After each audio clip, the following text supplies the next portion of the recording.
Je vous emmène dans la commune de Plateau-d'Hauteville, un secteur de l'Ain réputé pour ses beaux paysages. Mais cette commune a aussi la chance d'avoir un centre d'art contemporain. Le centre de Lapou est ouvert depuis 52 ans maintenant. Ils sont exposés des œuvres habituellement montrées à un public urbain. La visite est signée Franck Grasso et Bénédicte Millot.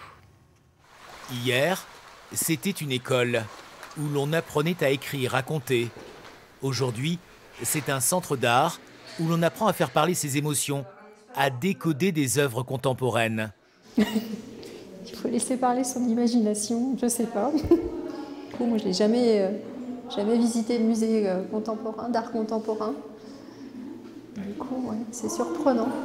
Mais le plus surprenant, c'est sûrement la localisation de ce lieu d'exposition, en pleine nature. Le hameau côtoie la montagne, tutoie la brume. Le centre d'art, il a été créé par un couple d'artistes, puisqu'il a été créé dans les années 70 par Cécile Reims et Fred II. Lui, il était illustrateur et elle était graveur. Et effectivement, il y avait une longue tradition déjà de peintres et de peintres de paysages, puisqu'on est quand même presque quelque part dans une carte postale romantique. C'est ainsi que l'art contemporain s'est trouvé un écrin. Les expos se succèdent.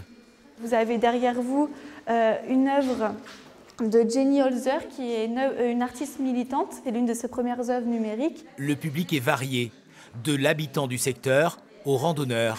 On a le mélange des visiteurs qui du coup connaissaient le lieu avant, qui sont peut-être parfois nostalgiques. On a le mélange de l'étonnement des visiteurs et visiteuses qui viennent à Lapou comme ça par hasard et qui découvrent ce lieu. Et on a d'autres visiteurs et visiteuses qui, eux, sont plutôt des amateurs d'art contemporain et qui viennent faire toute la route pour venir voir ce lieu. Le centre de Lapou accueille aussi des visiteurs des centres de soins.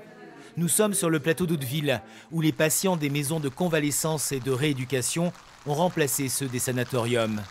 Ça leur permet de pouvoir appréhender leur sortie d'une meilleure façon, de se dire tiens, c'est pas parce que j'ai une maladie ou un handicap que je peux pas, en sortant de l'établissement, me dire je vais me tourner vers la culture. L'espace se prête à toutes les balades intérieures.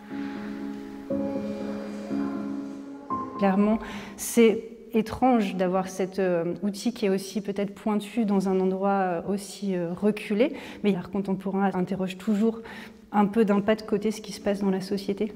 Ici ou ailleurs, en ville ou à la campagne, l'art reste un miroir.